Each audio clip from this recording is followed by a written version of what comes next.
In Jordan Baker and Kevin Kilner. I'm proud to call them friends. They're neighbors. We all live here in Spark Hill.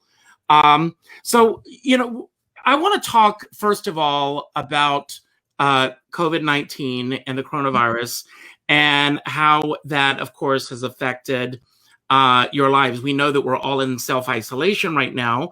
But what did your calendars both look like prior to this happening? Good question. Well, I think we had all, if I want to go back to 2019, because I had just finished doing a show in Rochester just before Thanksgiving. And I think most of my work at that point, I was done for the season. So I would typically be coming back into work. January would be quiet, and I'd be starting again in February. My nephew teaches in Hong Kong. Wow. And he called me. I was very sick at Christmas. We were down in Maryland, and I was sick. And he had contacted me, and he said that they had already started their quarantine. That was about mid to late December. Mm-hmm. And he was teaching virtually online. He teaches at a university over there. He was teaching virtually at that point. His wife had stopped teaching and come home to self-school their kids, and they were wearing masks. And he said to me, there's this thing coming, and you should go get a mask. And I said, what? He goes, you're already sick. He said, you should go get a mask. And so I wasn't really listening. And I heard some tinklings of things in January. We were still, I guess, auditioning. I auditioned with Mark Blum, for God's sake. He was one of our greatest losses early on. I auditioned in January for a television show with him. And, in January, I sort of saw something online, and so I went and I bought a mask. And I remember turning to Kevin in bed and saying, hey, you want a mask? And he's like, no. And I sounded crazy. Well, in my own defense, we had found that we owned a half a dozen N95 masks from No, that's later. That comes later. We didn't even know we had those masks. No, I thought we did. So anyway, so get this. So okay, you're right. Kevin says no. We're gonna have to go back to that in a moment. I bought one mask. I bought it from Japan. It's a beautiful little cloth mask. It has actually a slit down here, so you can put a straw through it and you can drink, and it's washable and all that. So it arrived in February, and that's when I read that article. I got to tell you something. If you guys are not reading the journal news or have some connection to LOHUD in this community, you're crazy, because I agree. I was on the radio. That's where I got all my news to deliver. Right. And there's no other place for us to get it. We don't have a Rockland County radio station other than WRCR. And if you're not going to listen there, right, to find out what's happening locally. So I just happened to see Ed Day, our county supervisor, said that we should prepare our homes as if a big storm is coming. And Kevin was in Los Angeles in February for pilot season. And I called him up and I said, I just saw this thing. Do you think I should go get a few things for the basement? And he said, yeah, go ahead. I'm in Costco. Wow, I'm being no, you're good. Like I had no idea.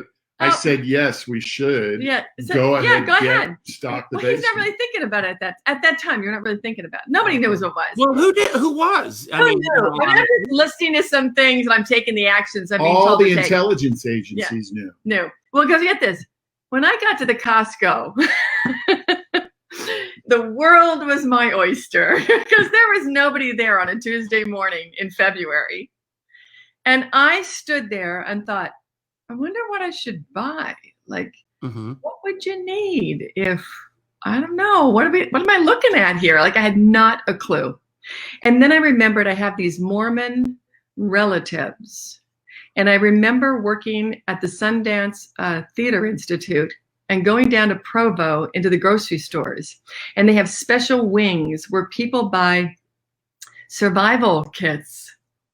And this is like 365 days of meals, water, all kinds of things in case there is some sort of catastrophe. They prepare.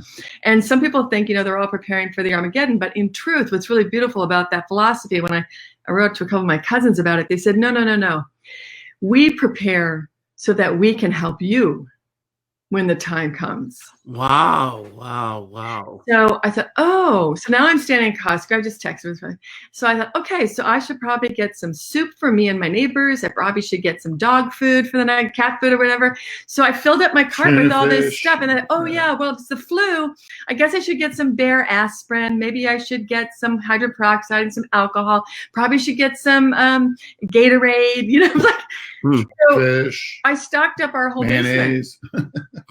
The whole basement up. And then neighbors were kind of laughing. What are you doing with all that stuff? So I'm getting ready for the storm. There's some. But did they know what you meant when you said the storm? The storm's coming. Ed Day says to prepare for a storm. So I prepared. He said 4 to 6 weeks of supplies should be in your house at all times, in case there was a problem. And so I did that. And gosh, I wish I knew about the toilet paper thing. You know. Right. I have enough, you know. We're already pretty well stocked. So let me ask you, Kevin. You were in LA for pilot season. Was there anything happening in LA that made you more alert to what was coming our way? No. In a nutshell, the short answer is no. I think there was some discussion about because Jordan's nephew teaches at a university in Hong Kong, and she was conveying what he was saying. And then I did do some reading online, and our dear friends Kevin and Neil, who are married, and I was staying at their house. I talked with them about it, and they said, yeah, there's no doubt that it's going to hit here. We just don't know how heavily it will hit. So I was gone from like the last week of January until almost the last day of February. Like I think I flew back on the 27th or 28th. And so for those 5 weeks, I do remember it coming up in conversation more and more, but and we did not doubt that it would actually penetrate the United States, but we just had no idea at what level it would be, you know. Was anything happening in the television or film industry that was really leaning towards what was coming our way? No. Or did it hit them all of a sudden? It was business as usual. Shows. It's not only business as usual, but February is such a hurly-burly time that there's just not enough hours in the day to do the casting that you want to do, to do the auditions you want to do the filming you want to do, and then you have series, you have network shows and shows that are shooting that are just trying to complete their seasons. So even if they had a hint of it, it was 12 hours is your minimum day, and usually on any show, Fridays are your pickup days, the days that the pages that you've lost or the scenes that you've lost. Monday through Thursday, you're completing those. So Fridays can be an 18-hour day. You can shoot till 2, 3 in the morning on a 1-hour show. On a half-hour show, it's normal to just you have your audience day, and then that's it. So now, going back to the original question, were there shows that either of you had on your schedule for later in this year that just disappeared? No. Well, I don't know yet, because we don't know what's happening with that show. But there was a show, one show that I had done that there was a possibility of it coming to the city, but there was also a possibility it would all get recast. So that was for theater. And I think that show, I don't know when it will see the light of day again, because in the theater community, we have much bigger issues than the television and film community. There is talk that television and film will come back sooner than the theater community. I mean, theater is dealing with an audience in the way that television and film does not have to worry about the audience. They can do a closed set. They can do all kinds of isolation. And a lot of people coming together to work together. What sort of provisions are you both hearing about as far as the television world is concerned, about how they're planning on moving forward? Well, I just read an article this morning, and Jordan and I have a friend who is a location scout, and he's a member of IATSE. And what do you want me to do? I want you to look up here where you're talking to everybody, because you're talking to the wall. Sorry. I'm so sorry. I'm sorry, they're over here. This is going to go on. It's secretly. No, they're right there. So this is what I read this morning, and I used to be in the SAG national boardroom, and so I still know people who are there, is that they're furiously negotiating with the AMPTP about they need to figure out what the protocols are. I just read this morning the Directors Guild has assigned Steven Soderbergh, the director of Contagion, because Soderbergh did so much research on contagion, and it was done in a very, very realistic manner. He actually knows a lot of the scientists and epidemiologists that he used for verisimilitude on contagion. So he is the chair of the committee for the DGA for setting the protocols for going back to work. The main thing that they want to do, and the main thing they're talking about now, are what are called micro crews. That, you know, to get on the set, you will do. They're going to compress the crews, and only certain departments will be allowed on the set at a time. Anyone who gets on the set will have to pass a temperature, and we all desperately need this 15-minute blood test where they prick your finger and you see whether you're positive or not, because you can be negative one day, you can be positive the next. So you'll need the blood test, and then if you are positive, you will be asked to leave, and then we'll need the contact tracing. You know, so if you came in contact with anybody in the crew and the actors, they would then have to be quarantined. But then the other thought is, some of this is all preliminary from friends of mine who are in the DGA. You would take the cast, once the cast is cast, especially for films, you would isolate the cast in a hotel. And basically they would have to either be quarantined in their room and only shuttle to set when they are in need of, or when they need to shoot, go to makeup and wardrobe. And then once your day is wrapped, you know, a clean van, so to speak, a clean car would take you back to the clean hotel. This is all theoretical, but this is where everybody's talking about that this is how it would be done. So, you know, our industry, like every other industry, is figuring it out. Jordan and I were talking today about certain retail stores. Jordan mentioned, really interestingly, she said, you know, well, if it's a clothing store and I try on the dress and, you know, maybe I'm showing no signs, but I'm actually positive, like, what happens to that dress? And as I said to her, I read an article where they said that people will hold up the apparel for you. You won't be allowed to touch it unless you want to try it on. If you try it on, you either buy it, or if you don't buy it, then the fabric, the garment, would go on a 48-hour cold rack where no one else could try it on for 48 hours and would be unavailable. The product would be unavailable until you give it the 48, whatever, 72 hours for the bacteria to die. So there are ways to do this, and film and television is going to figure it out. And I know, like right now, the other thing that's happening, the DGA has their new 3-year contract with the AMPTP. That formula will be used, and SAG-AFTRA is opening negotiations next, and the last will be the WGA. The WGA is the weakest, SAG-AFTRA is the largest, but the most powerful guild is the DGA. They got a really good deal. And of course, everyone is highly motivated to get everybody back to work. So we're looking at the fall. I think, you know, my money's on September, October, that you see they figured out the protocols, and that production will actually be happening on a weekly basis in the fall. And how do you both, of course, this is all speculation, but where do you think we stand as far as moving forward in the theater world? Well, that's funny. Yeah, you speak to that. I jokingly said to a friend, I think the only way we're going to get back in the theater is private boxes. But then I saw, is it Sweden or Norway or one of them, put their children back to school. And all they have is, it's just a plastic wall this way, I think it is, where the children sit, you know, they have sort of a separation, maybe seat to seat, but there's a separation wall, clear wall. It's a clear wall. And so they're not having any cases. So they are masked. I don't see us going to the theater without a mask for a long time until they get something more on this. But I'll be honest with you, I don't see it. They definitely said not through 2021 are you going to see New York theater come back, not Broadway.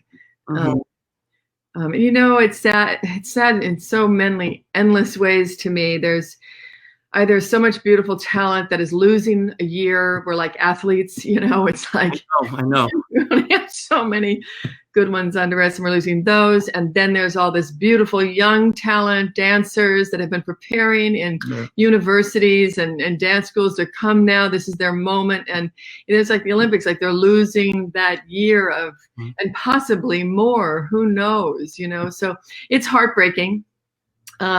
Perhaps you're going to start to see more like if the Met comes back where they're doing filming things. But again, that's, I can see all this live stuff, but and all these readings going on. But it's not the live experience. And if you do, I can edit this out later. But you both mentioned that you're building a studio in your home. So Kevin can speak to that. A dead space sound studio for voiceover work. Yeah. So what are you both doing, for your own sanity to keep creative during this whole time that we're going through? Well, we're both reading a lot and so happily reading a lot because we just never had the time to read. And I have a particular fondness for poetry. I'm also reading 2 books on literally that are more like tutorial books on writing poetry. And I'm journaling. Jordan's journaling even more than I am, which is something that frankly I haven't done consistently in the past. I have done it, but not consistently. Now it's becoming consistent. Jordan, you're writing a play that you think might be a novel now. Why write a play if no one can perform it? It's like a real aha moment. No, I've joked for years. I've been writing plays for years, and I've gone to some extraordinary, been invited to some lovely conferences like the Swanee Playwrights Conference and the Kenyon with my plays. No one ever reads my plays. No one ever performs my plays because I keep them in a little trunk at the end of my bed. And I said, when I die, sort of like Emily Dickinson, they'll find my plays and they'll go, oh my God, she was such a great playwright. Right now, what I'm doing, there was a theater company you might remember, Richard, quite a while back called Circle Rep. Oh, yeah, of course. Yeah. And a large number of the original members have gathered together. And I went to one of their final live meetings. Kevin and I both went in New York City. It's called New Circle Theater Company, NCTC. And they are virtual. Everything's virtual. We've had these meetings, but they have a wonderful writers group. So I joined their writers group. They welcomed me in, which is great. And I do that once a week. And then I go to the company meeting on once a week. And then I'm part of, when I was at Kenyon, I met up with a group and they just happened to come see me in the play in Rochester. And I found out about them. So I had just started working with that group once a month. And then through a women's group that we do a lot of service for battered women on one particular group. And someone said that she was going to start a poetry thing. So I just started that. It's one of the most extraordinary things. I'll just share with your viewers. If you have not read the book by Stanley Kunitz called The Wild Braid, that he wrote in the last year of his life in his 90s. It's a book of autobiography, poetry, and gardening. And the photos. And then there's photos that are not done by him, but these photographs. Gorgeous. It's a small little book, but just life-changing. And so after that, I just couldn't stop reading poetry. So I've been doing that. I went through our yard. Kevin and I, we're always on the road. And so our yard is wild weed all its own. There are things going on here. The animals really run this place. And but suddenly there was this silence. My agency's not calling. I'm not going to auditions. I don't have to travel. Nobody needs us. So in that silence, we need you, but we all heard the silence. The once you came home, there was like this silence, right? I'm not going to dinner with my friends. I'm not meeting anybody at the bar for a drink. I'm not driving into the city. There's no distraction. And there's this wonderful app. I think it's called Picture This. And another called iNaturalist. I have them on my phone. And I started walking through our yard, photographing everything that I saw. And it would tell me the name of it and whether it was edible, whether it was an herb or a tree, so you'll get a laugh on this one. I've got here in the kitchen here, I've got a pot. It's growing aloe vera. Wow. And I spritz it every morning. Well, I noticed last week there was something coming up, and it looked at first like a weed. And I thought, okay, I'm going to find out about you soon. So I kept watering, and it kept growing. It got pretty big, pretty sizable. And so I finally tried out the app, and I like that. And it's a Mongolian oak tree. A Mongolian oak tree, or something. And how big will it get? In a pot in my kitchen. Sorry, couldn't hear you. Go ahead, Richard. I said it grows according to its space, but how big do they normally get? God knows, man. I took it out to the front yard. We'll all find out, because I'm trying to hide a telephone pole out there. So I replanted it, and it's gotten plenty of rain. We'll see what happens with that. Now, is this the longest period of time that the two of you have been together in like close isolation like this? No. How long have you been married? Well, how long have we been married? 20, I always have to ask him. I don't know. He's better at math. on October 10th, all right, this year, 1998. it will be 22 years. 20 years. And we've been together 27. How did you meet? How did There's you? nothing left to talk about. I'm sorry? How did the two of you meet? We met, Richard. How do acting couples meet? We met in the theater. Okay. And we met because I was a co-founder with 10 other people. There was 11 of us total, very small little theater company called Incline, the theater group in Los Angeles. And we were doing theater. Half the company had been at Rutgers. And so Jordan knew the Rutgers people, because either they were graduate students, there were a couple of them were graduate students with her, or maybe one. Most of them were actually undergraduates, and she had actually taught. You taught movement, right? Yeah. Well, yeah. And she had taught many of them. Jordan had come out to Los Angeles after her brother's death from AIDS, and taking care of him for well over a year. And she needed to make some money, because she had spent her life savings and gone deeply into debt, trying to keep him alive, and because he had no insurance. And she was house sitting, and contacted someone who said, "Oh, you should hang out with the Incline, because those people. They're from Rutgers," and that's sort of the short version of how we met. Eventually, we were playing touch football for fun on Sundays. These were the social things they were doing. And then I threw a Super Bowl party that was more about, like, everybody brought a dish of food. Jordan brought I'll never forget, she brought a vegetarian lasagna. And I'm kind of a huggy guy. I guess I have the Joe Biden issues about hugging everybody, men and women. I like to hug people. Too. And I gave her a big hug at the end of that party. And she later told me, she said, "Boy, that was such a kind of real hug, like an authentic." And I hadn't had one in so long, because she had been caring for her brother Brad for so long, and sort of in her own isolation for so long, that she just immediately thought, "I'd like to have another one of those hugs." Okay, so now let me tell you the real thing. Here we go. Ladies and gentlemen, if you got a cigar, you can smoke for a while. It was Raft with the Medusa. They were performing Raft with the Medusa, the Joe Pintaro play. One of the first AIDS plays. One of the first AIDS plays. When I got invited to that play, it was like the last thing I wanted to do. I said, "Made my donation. I'm not coming." Mm-hmm. And then someone said, no, you really should come. We're a fun group. And so I went. And afterwards, it was the last show. So afterwards, they were all having sort of a little rap party. And then this guy jumps up on the bleachers, and he says, "Okay, tomorrow we got to break down this set. You got to bring your truck if you're late." He's going on. And I turned to my friend, and I said, Can I cuss on here?" Yes. Oh, good. So I turned to my friend and said, "Who is that asshole?" This is after the party went on for 2 hours. Excuse me. It's like 1 o'clock in the morning. It gets better. So that football game he's talking about. So afterwards, we were told we were going to go to a margarita party. It was on a Sunday, I remember. And I said I didn't know how to get to whoever house it was. And so Kevin drove this little blue Toyota Corolla at the time. And they said, "Oh, follow the blue Corolla." And so I looked at him and went, "Oh, God." Camry. It's the, oh, yeah, that's right. So I said, "Oh, God, it's that asshole." So following him, and he pulls into a 7-Eleven. So I pull up next to him. I'm like, "Hi, listen, I'm following you to the party." And he goes, "Oh, yeah, okay. Well, I don't drink, so I got to go." And so I'm like, "Oh my God, he's an alcoholic." So that's where my head's going with this guy. And we were standing in the 7-Eleven when it got robbed. And you kidding me? no, someone stole some The beer. cashier jumped over And the counter and chased this guy and out he who jumps stole over. something. So we're standing there alone in the 7-Eleven, and I looked at Kevin. I said, "So are you in AA or?" My opening line.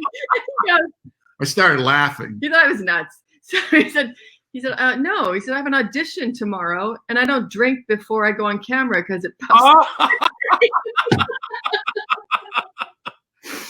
Anyway, it's not how we got together, but that's sort of the beginning of how we met. You know, not knowing a lot about your history prior to that, were either of you, have you been involved with other actors before? Because it takes a certain So many celebrities, Richard. I'm going to write the book. Well, dictate it to Jordan and she can put it into a play. Exactly.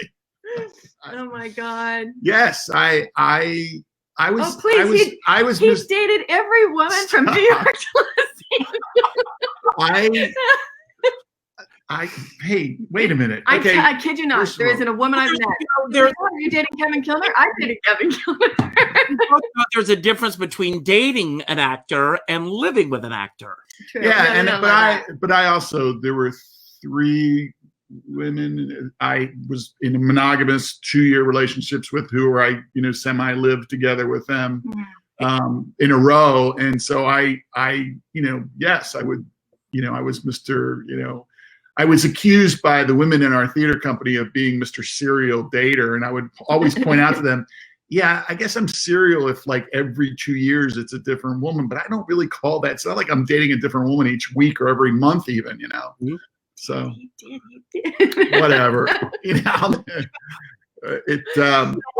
Thomas has a new book out. I'm trying to get an interview with her, by the way. Marlo Thomas has a new book out, and it's all these famous couples who have been in long-term marriages. You've been together for 22 years, did you say? 27 and married for 22. So, yeah, I can't even imagine, I've said that during this pandemic that a lot of people will either divorce or there'll be a lot of babies. It's very funny. Last week, get stronger, or get stronger. Last week on page 6 of the Post, I said they've reached rock bottom. There was a gay couple, who after 51 days said they could not take this anymore. And the great thing is that, first of all, Danny and I have been together going on 30 years. Yay! We like each other, but I'm not involved with another actor. I can't even imagine what the dynamics of that are. So what's your secret, if there is one? Well, we do have a 3-week rule, which is, wherever she's on stage or I'm on stage in the country, one of us will fly to the other. We try, although we've broken this rule, there's no absolute rules. We try, one of us will take care of the house while the other's on the road in some regional theater, right? So that we try to trade off on that. Like once, if she goes out and on the road and does a play, then it's sort of my turn and vice versa. But that also goes out the window, because if it's a great role and a great, theater and cast, it's like last year Jordan was on the road, last year's over 6 months. Oh, I know. But all 3 productions she was involved in were phenomenal, and she was phenomenal. And the other thing is that in terms of egos, before we even ever had our first date, I recognized how incredibly, if you're a trained actor, it's sort of like, I remember when I was an athlete, you could tell very quickly who the really truly great athletes were. Well, you can tell really quickly who a really great actor is. And I knew Jordan was a really great actor, like an actor's actor. And I'm making him dinner tonight. Yeah, but she's always, even in the New York theater community, she's always had the reputation amongst actors. I know half a dozen actors who, no matter what Jordan's doing, even if it's like 100 miles away, they will make the drive to go watch Jordan's work. They make efforts to go watch Jordan's work. So it's easy being her biggest fan, because her work is so meticulous, specific, multifaceted emotionally and psychologically that I learned from watching her, and I'm amazed that I'm married to her. So I've never, nobody's happier when her work is noted and when she gets nominated, or if she's lauded in a beautiful review. We don't read reviews we rely on each other to read the reviews, but we don't read our reviews until after the production closes. But I'll call her and say, you have nothing to worry about. You crushed it. I like this one. I call and I go, okay, I don't need to hear the specific, just, am I safe? Right. Jordan says she's safe. Right. Am I safe? So yeah, you're safe. You're safe. But I also think that if you're with someone who, in the base of their being and soul, is generous and kind, and there's no one, I've never met a woman in my life more generous or kind than my wife, then, who would I be to be? And I mean, the idea of being jealous of her, I want her to win the Tony. I want her to be lauded. I want her to become a superstar. I want people to say, if you get Jordan Baker, you got a star on your cast, because I believe that. I know that in my heart, and I'm proud of her. I know how hard she works. I know how specific she works. That's a rare thing. We've done 5 things together, 3 on television, and we've done 2 plays together. We got the opportunity to do the West Coast premiere of John Patrick Shanley's Defiance. Wow. And to work with Jordan, all it does, it's like, again, I hate to be boring, but this is all my parents stuck me in. Boring to me. I love this. Well, when I was a little kid, my parents didn't have a lot of money, but they had enough money to stick me in sports. So I grew up playing sports. But when you play with a really, really great player, it makes you better. Because they elevate you. And when you're on stage with a really great actor, and we both have experienced this, you not only think you're better, you actually are better. You feel better. So when I'm on stage with my wife or in front of a camera with my wife, I'm excited because she brings her A game, and you better be listening and watching her, because she will surprise you, and that's what you want out of your partner on stage or in front of a camera. All right, I've talked too much. No, and thank you for saying this, because for me, I always love, as an actor, as an entertainer, being part of a great ensemble. Amen, yeah, Richard. Us too. It's not about being in the spotlight. It's about sharing that space. That's right. With the greatest. And I say this, I'm not going to get political, but if people would just surround themselves with the absolute best, we can go nowhere but up. And it's amen. I also just say one last thing about the marriage thing, because I will say this about cast. I had an extraordinary cast in that play at Milwaukee Rep, The Things I Know to Be True. Yep. We still do virtual Zoom calls with each other. We're so in love with each other. The Price family. I saw them 4 times. They were amazing. I will say this about marriage. And you were doing it in the middle of their winter, weren't you?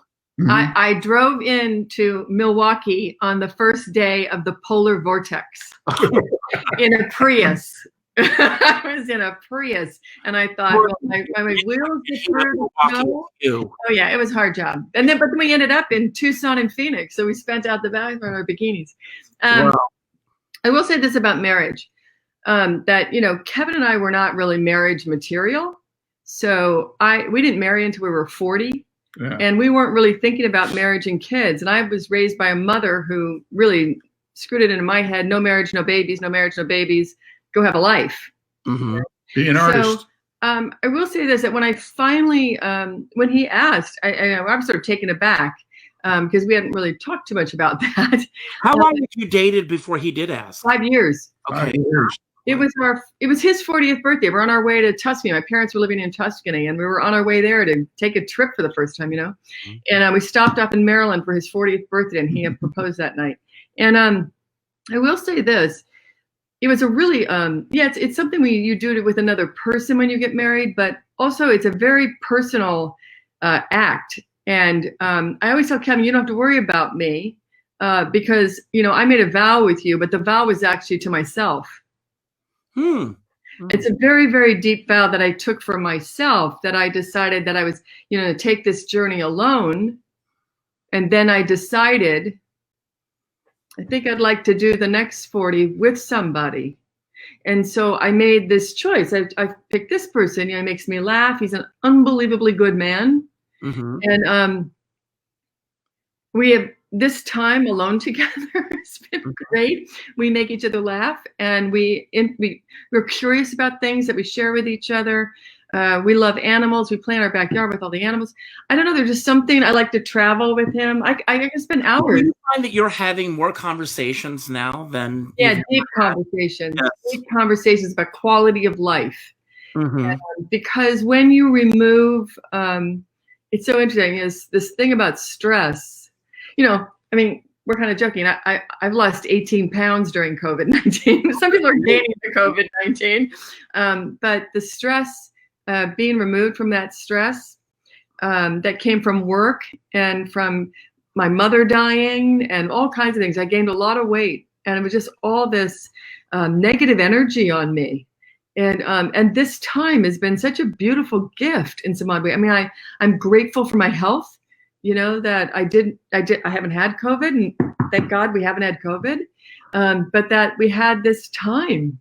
Well, Richard, that goes back to your point about the couple on page 6 of the Post, in that, I mean, we know people who are being driven crazy, and they express it to us. And then there are couples like us and friends of ours that we know who are saying, I've never ever had time to do this and this, and I'm so grateful for the time. And a lot of it is, one of the things that I want to do as I get older is I just hope to grow my curiosity and pursue my curiosities. And sorry. Okay, this time has sort of helped me grow and encouraged me to pursue all these, idiosyncratic curiosities that are just idiosyncratic to me, and to her. Also, I just want to say this. You know what it is?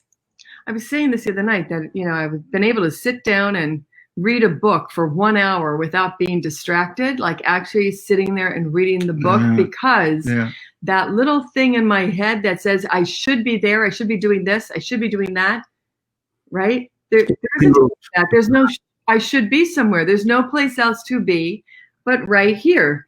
And truthfully, when all the chaos is going on, I don't take that. I had books and magazines stacked up in our bedroom on a table there. Yeah. And I've been slowly, it's almost empty. I'm like going through, reading that book, having that experience.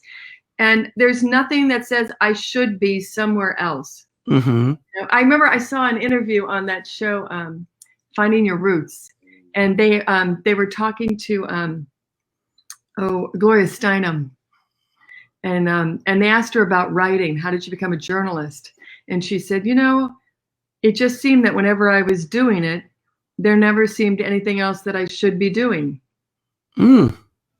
And so when I'm acting, I never feel there's anything else I should be doing. But when I'm not acting, we spend more of our time looking for work than actually doing the work. I always feel that I can't enjoy anything else because I should be looking for that work. I should be going out and meeting someone. I should be going out and like this.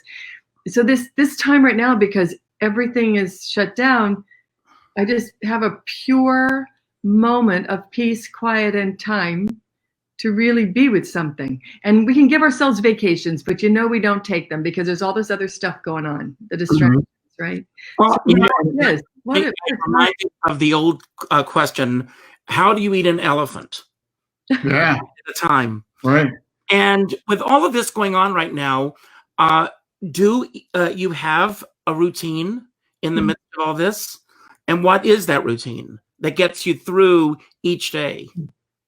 We air out our bed now. How long has it been since you aired out of bed? You get up in the morning, you make your bed and you go. And my grandmother used to say, you don't make the bed right away. You got to roll the sheets back and leave them for a couple of hours and let the mattress air out. And so I said to him, let's air out our mattress. And we started there. Every morning we get up, we roll the blankets back. And I think after we've had breakfast and you've gone out for a little bit, and I meditate and journal and read in the morning. And then by the time I walk back upstairs, I make the bed because it's been aired. It's like That's a little routine that I do, I guess. Yeah, you do. It's kind of great. I get up and either she or I, but lately it's been me. I get up a little bit earlier and turn the coffee machine on, start feeding the animals, start doing our animal routine.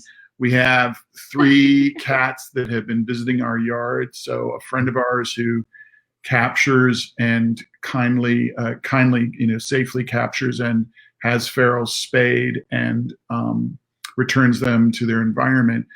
He left us a place, a little hutch that we can put food and water where they can get comfortable with you close. So we feed not only our cats, but the outdoor cats.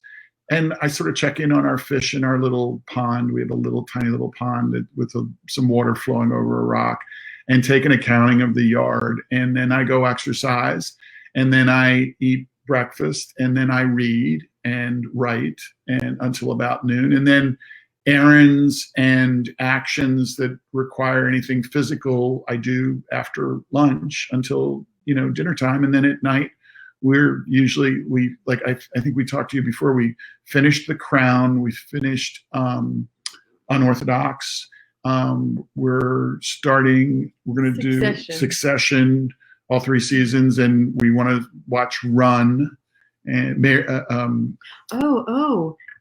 Bad Education. Oh, Bad Education. Yeah. That was a good one. That was really good. That movie's great.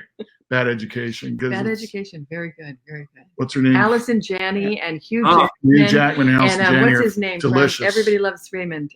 Ray Romano. Who would recognize him? Yeah, they're terrific. Oh my God! And it's true. It's based on it's very closely hewn to a true story in Long Island. The education system. Bad Education. You could get it on HBO Go anytime you want now because it's already aired. So, we watched Almost Famous the other, just last night, and we really enjoyed that again. Things come on just sort of in front of us, and we just sort of stay there. and typically that's typically, I sit on one part of the couch, and either she sits right next to me and we cuddle and drink tea, or she sits in her chair and our feet are touching at a 90-degree angle while we're watching it together. You notice that?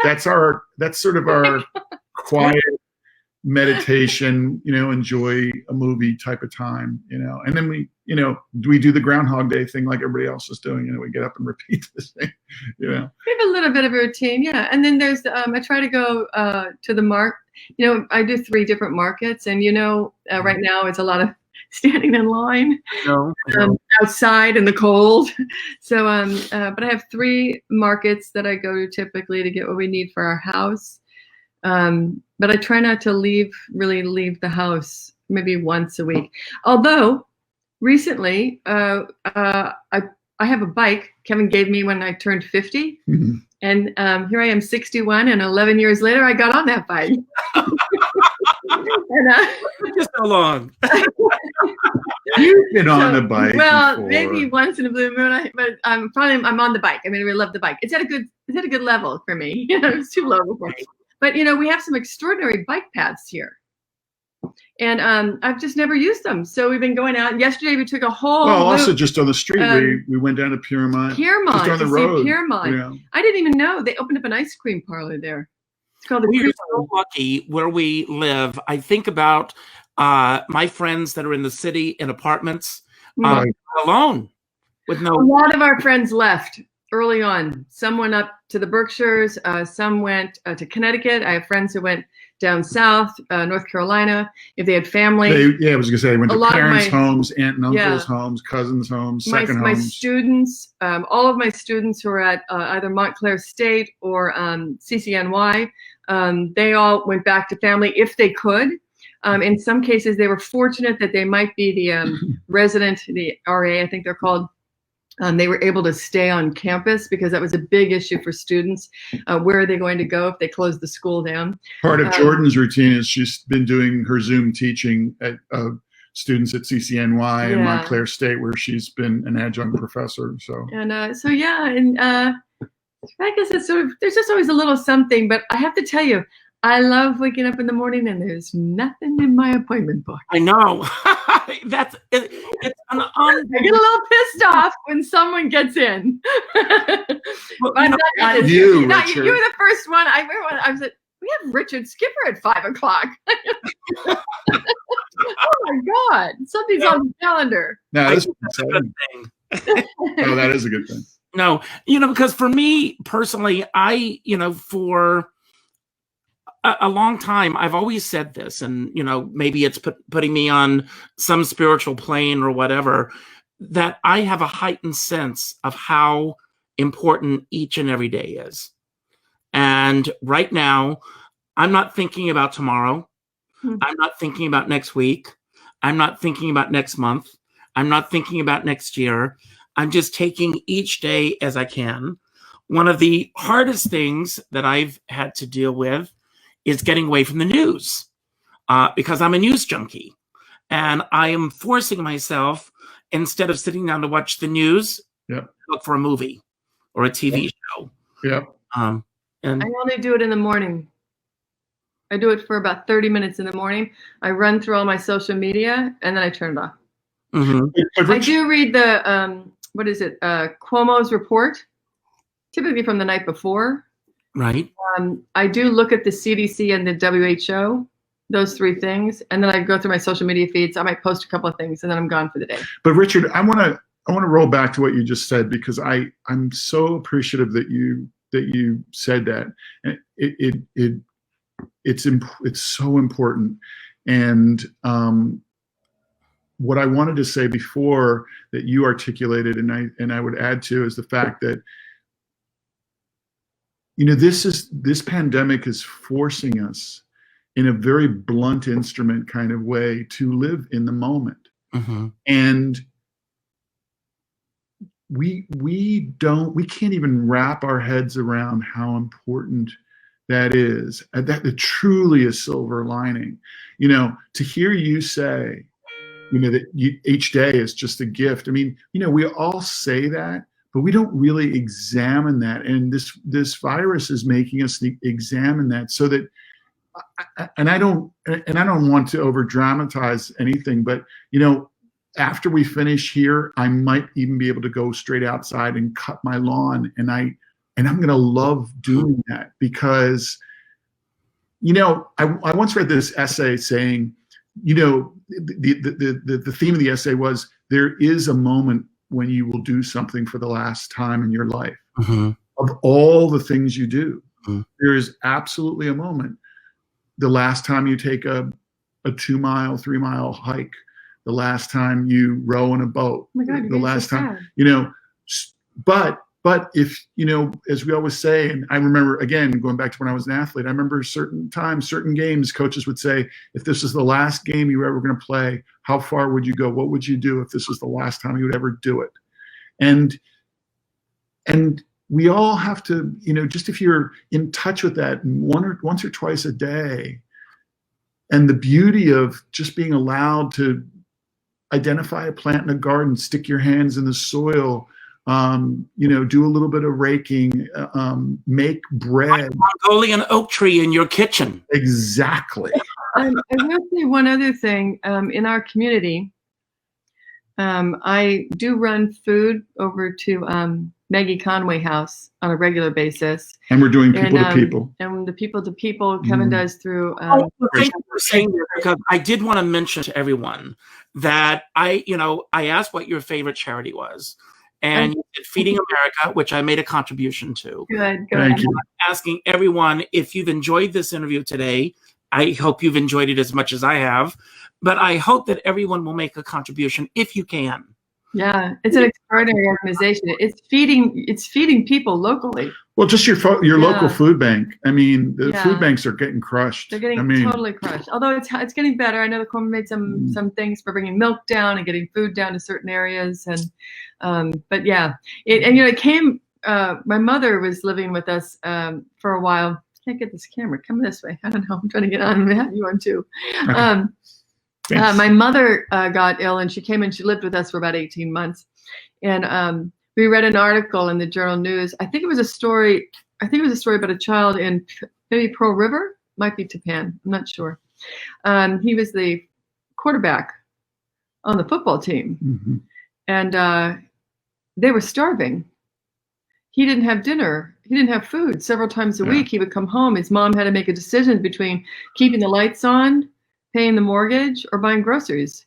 So he was figuring out how to get fed through either food at school, if he could get it, through friends, going home to friends' houses. And when I was here, I was looking at this kid going, this is just not possible, not in this community. This can't be happening in this community. Well, there's a lot of people who have that secret shame in their life. So, so the food banks are really important, but also just being aware of your neighbor. You just can't let someone on your own block have a problem. So we have Nextdoor, which is that wonderful app. And, we check in. I put the post, other people put the post. If you need anything, you need toilet paper, you need food, you have to find meat, whatever it is, you need to ask, because that's what we're here for, is to help each other. And some people, it was really beautiful. There was a church in New York City that streams that I was listening to, or maybe it was around Easter or something.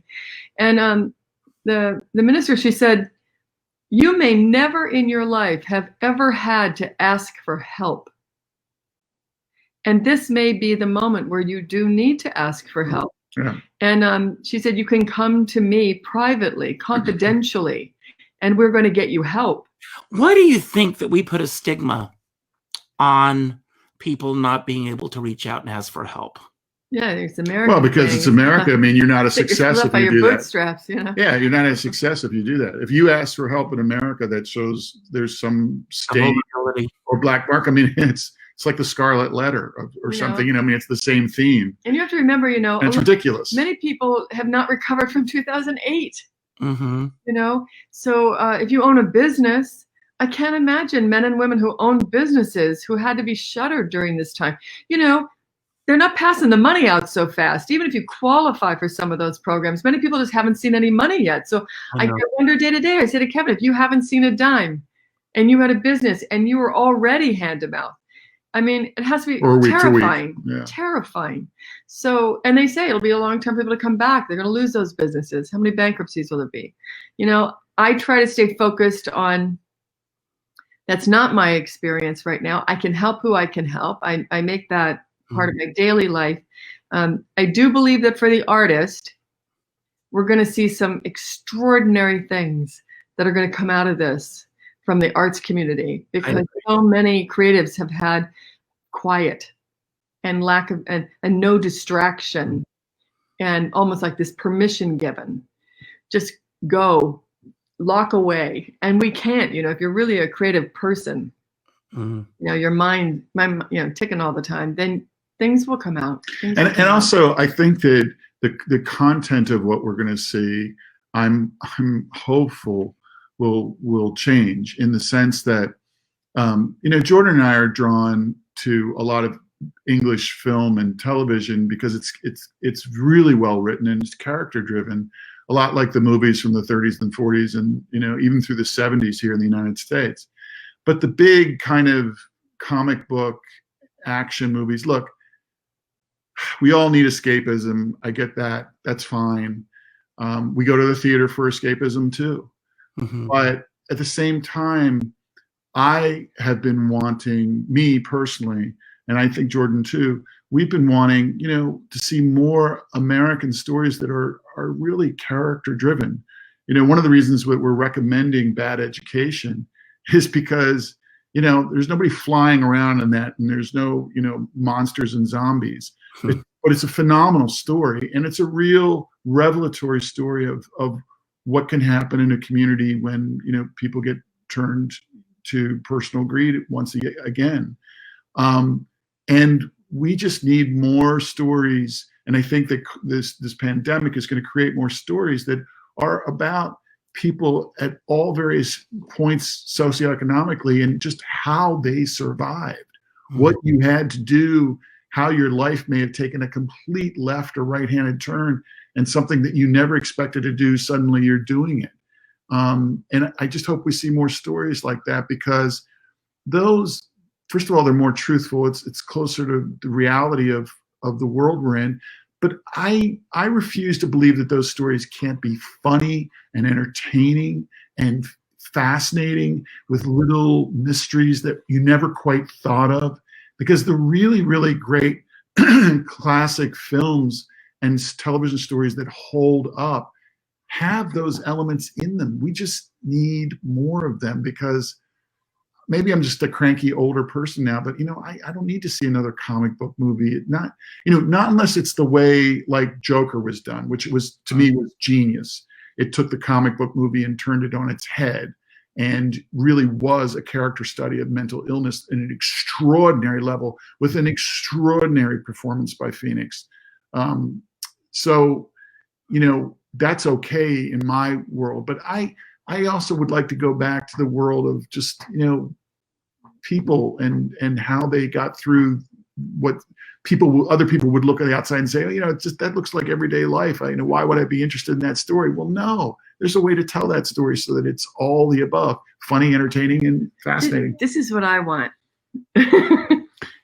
You want a martini and red velvet cake next to a pool. That's what you want. And you want it in a 5-star hotel. No. Okay, and you want the guy in the little waiter tray. Okay, this is what I want. I want the double feature to come back. Wow. Do you remember the double feature? Yeah. I remember going down. I think I found this out recently. Bryan Cranston's dad owned the movie theater that I used to go to as a kid. No. You knew his dad? Yeah, I guess I knew his dad, because I was a polar bowler. He owned the bowling alley, and the next door he owned the polar bowlers, because in the summer it was so ice cold, we were called a polar bowler. Well, and then next door was the movie theater, the Corbin Bowl. And there would be these double features. And I remember I used to go and see like Cool Hand Luke and Hellfighters with John Wayne, and you'd be there all day watching these films. And now you get one and they kick everybody out to bring in the next film. Get one like that's it. I'd love it if they brought back the double feature. Yeah, the double feature. That's what I'm like. Well, I think that's going to come back along with the drive-in movie theater. Yes. Oh, I heard about the drive-in movie theater, but we turned ours into the dump. Well, I know. Well, listen, I love you both. Great, coming back, Richard. This hour for me flew. I love you both so much. Oh, thank you. We love you too. I want to say a few things. First of all, this is brought to you through Casting You Lives and Nightlife Exchange. They sponsor me, so thank them for doing that. Thank you. Please make a contribution to feedingamerica.org. I end every show by telling everyone to go out and do something nice for somebody without expecting anything in return. So now, because we're all self-isolating, I want you all to go out, go to your Facebook page, go to your friends list, and reach out to the second name that comes up. Great. Just reach out to them and say, hello, how are you? I'm just checking in on you, and let me know how it goes. Okay. And for everyone else, if you've enjoyed today, please go to my website, which is richardskipper.com. Jordan and Kevin, you can do the same. And put your thoughts about the show, because that helps to sell me in other markets. And I also want to mention next week, my guest will be Jana Robbins. Do you know Jana? Yeah, I know that. Good friend. I love you both. Love you. Love you back, Richard. Thank you so much. Trying to that martini and that Real Veva cake. Go enjoy. Love you both. Real pleasure. Thank you. Bye.